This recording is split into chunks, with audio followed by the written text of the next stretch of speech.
Ocean gate की Titan submarine ने अपना सफर कनाडा के सेंट जॉन पोर्ट से शुरू किया। जिस लोकेशन पे इसको ओशन के अंदर डाइव करना था, ये सेंट जॉन से 700 किलोमीटर दूर नॉर्थ अटलांटिक ओशन में वाक़ है और इसी पॉइंट पर ठंडे पानी के नीचे ओशन की गहराइयों में टाइटैनिक का शिप रेक भी मौजूद है। सैटरडे 17 जून 2023 को ये सफर शुरू किया गया और प्लान के मुताबिक अगले दिन संडे को सुबह 8 बजे टाइटन को पानी में उतारा जाना था। आपको यहाँ बताते चलें कि डाइव से पहले टाइटन में एक मसला नोटिस किया गया था, लेकिन उसके बावजूद भी अपनी जान दांव पर लगाकर इसको ओशन में उतार दिया गया। वो क्या मसला था और आखिर पता होने के बावजूद भी ये खतरा क्यों मोल लिया गया? ज़ेम टीवी के वीडियोस में एक बार फिर से खुशामदीद। नाज़रीन, इस सफर में टोटल 5 लोग मौजूद थे, जिसमें एक्शन एविएशन के फाउंडर हार्निश हार्डिंग भी मौजूद थे। इन्होंने जेफ बेजोस के साथ स्पेस में भी ट्रेवल किया था। दूसरे नंबर पे स्टॉकटन रश, जो ओशन गेट के CEO भी थे। ये अमेरिकन कंपनी ओशन टूरिज्म के लिए सबमर्सिबल्स फराहम करती है। तीसरे नंबर पे 77 साला पॉल हेनरी थे, जिन्होंने पहले भी टाइटैनिक को विजिट किया था। ये शिप रैक के एक्सपर्ट थे और इनको टाइटैनिक के बिखरे हुए पार्ट्स की काफी जानकारी थी। और आखिर में पाकिस्तानी बिजनेस टाइकून शहजादा दाऊद अपने बेटे सुलेमान के साथ इसी सबमरीन का हिस्सा थे। 17 जून को डाइव करने से पहले हार्निश हार्डिंग ने इंटरनेट पे अपना आखिरी पोस्ट किया था। उनका कहना था कि शदीद सर्द मौसम की वजह से उनकी डाइव डिले हो गई है। कल सुबह को जब थोड़े वक्त के लिए मौसम बेहतर होगा तो हम डाइव कर जाएंगे। ये 5 लोग अपना शौक पूरा करने के लिए मशहूर ज़माना टाइटैनिक का मलबा देखने जा रहे थे। 1912 में डूबने के बाद अगले कई सालों तक इसको तलाश करने की कोशिशें जारी रहीं, लेकिन अटलांटिक ओशन की हार्श कंडीशन के बायस ये काम इतना आसान नहीं था। फिर 1985 में जाकर आखिरकार ओशन फ्लोर पे RMS टाइटैनिक का मलबा मिल ही गया। टाइटैनिक अपने पीछे इतने सवालात छोड़कर गई थी कि अब इनके जवाब तलाश करने का वक्त आ चुका था। दर्जनों एक्सपीडिशंस अरेंज किए गए, जिसमें अलग अलग कंट्रीज के एक्सपर्ट्स और रिसर्चर्स ने टाइटैनिक शिप रैक का रुख किया। Canadian film maker James Cameron ने 1995 में टाइटैनिक के मलबे के दर्जनों दौरे किए और फिर 1997 में टाइटैनिक मूवी रिलीज की गई।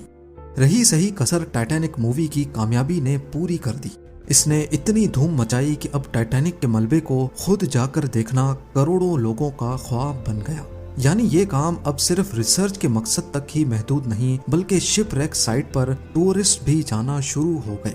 कहा जाता है कि ओशन की गहराई तक जाना स्पेस में जाने से भी ज्यादा मुश्किल है और इसकी सबसे बड़ी वजह है पानी का प्रेशर। टाइटैनिक शिप रैक समंदर की सतह से 4000 मीटर यानी 4 किलोमीटर नीचे है। इस गहराई को इमेजिन करना हो तो आप बुर्ज खलीफा को देखें और समझ लें कि टाइटैनिक का मलबा समंदर में करीब 5 टाइम्स बुर्ज खलीफा की हाइट जितना नीचे है। इस गहराई में पानी का प्रेशर 5800 PSI होता है। ये उतना ही प्रेशर होगा कि इंसान के पूरे जिस्म पर नहीं, बल्कि सिर्फ 1 स्क्वायर इंच के हिस्से पर एक पूरा हाथी खड़ा कर दिया जाए। तो अब आप अंदाजा लगा लें कि एक सबमरीन में कितने स्क्वायर इंच होंगे और उस पर कितना ज्यादा प्रेशर पड़ता होगा।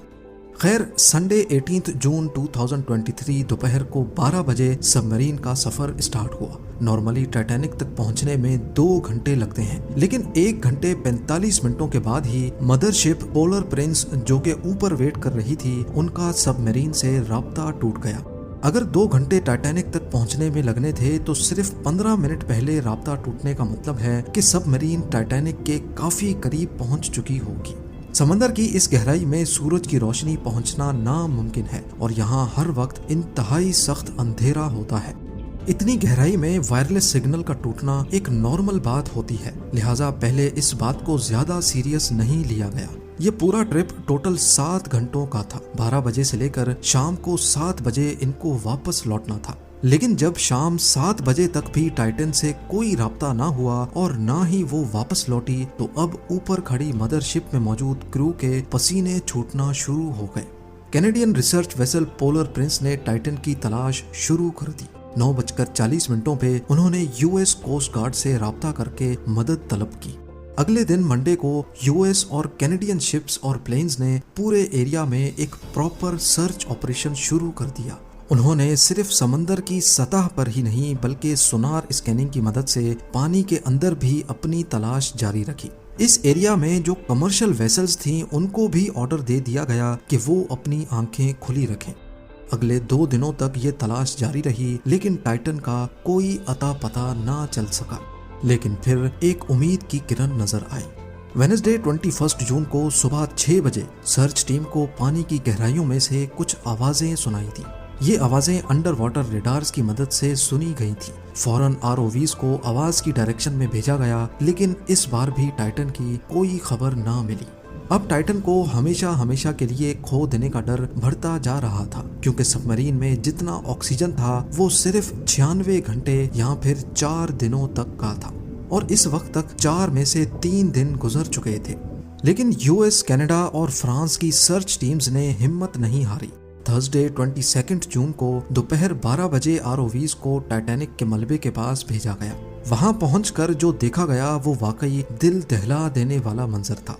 3:48 PM पर आरओवी जो कि टाइटैनिक के मलबे के पास पहुंच चुकी थी, उसने टाइटन की दुम का एक हिस्सा टाइटैनिक से सिर्फ 1600 फीट दूर पड़ा हुआ देखा।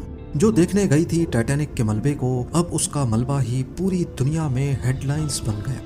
इसका सिर्फ एक ही मतलब है कि सबमरीन पानी का प्रेशर बर्दाश्त ना कर सकी और समंदर की गहराइयों में ही फट गई। इस खबर ने पूरी दुनिया में जैसे हलचल सी मचा दी। ओशन गेट की सेफ्टी पर कई सवाल खड़े किए जाने लगे।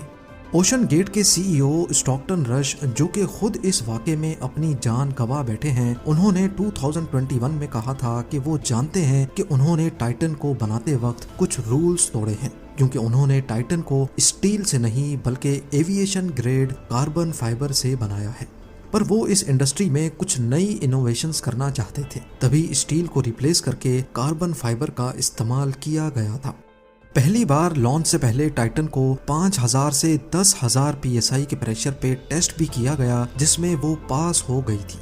पर एक्सपर्ट्स का मानना है कि ओशन के अंदर हजारों किस्म की ताकतें सबमरीन पर पड़ती हैं, जिसमें ना सिर्फ प्रेशर बल्कि पानी का बहाव भी होता है, जो कि लहरों की वजह से पैदा होता है। इसके अलावा अंधेरे की वजह से ये भी हो सकता है कि कोई भारी पत्थर या फिर समंदरी मखलूक सबमरीन से टकराई हो। कुछ भी हो, टाइटन की तबाही की एक वजह तो इसका कार्बन फाइबर का हल था, लेकिन दूसरी वजह इसमें पहले से मौजूद क्रैक्स भी थे। जी हाँ, टाइटन सबमरीन 2019 में कार्ल स्टैनले नामी एक बिजनेसमैन को भी लेके गई थी, और उस वक्त भी उसको ओशन गेट के सीईओ ही ऑपरेट कर रहे थे। कार्ल ने बताया कि उस सफर के दौरान जब वो नीचे जा रहे थे तो उनको टाइटन की बॉडी में से क्रैकिंग की आवाज सुनाई दी थी। One point, I was actually even able to drive the submarine towards deeper water by the sound of the cracking getting louder. उस वक्त उन्होंने इस आवाज पर ज्यादा ध्यान नहीं दिया, क्योंकि उनको ओशन गेट के सीईओ, जिन्होंने खुद ये सबमरीन डिजाइन की थी, उन पर पूरा भरोसा था। लेकिन इस हादसे के बाद उन्होंने CNN को बताया कि शायद वो आवाज इस बात की वार्निंग थी कि टाइटन की बॉडी पानी का प्रेशर बर्दाश्त नहीं कर पा रही। अगर ये बात सच है तो इसमें कोई शक नहीं कि टाइटन की बॉडी में क्रैक्स पड़ना पहले से शुरू हो गए थे। 2018 में ओशन गेट के एक एग्जीक्यूटिव ने टाइटन की कार्बन फाइबर बॉडी के खिलाफ आवाज उठाई थी। उनका कहना था कि ये मसला सबमरीन के फटने से सिर्फ चंद मिली सेकेंड्स पहले पता पड़ेगा, और हकीकत में भी ऐसा ही हुआ। जिस गहराई में टाइटन फटी है, एक्सपर्ट्स का कहना है कि उसको फटने में सिर्फ 0.3 सेकंड्स लगे होंगे। उम्मीद है जेम टीवी की ये वीडियो भी आप लोग भरपूर लाइक और शेयर करेंगे। आप लोगों के प्यार भरे कमेंट्स का बेहद शुक्रिया। मिलते हैं अगली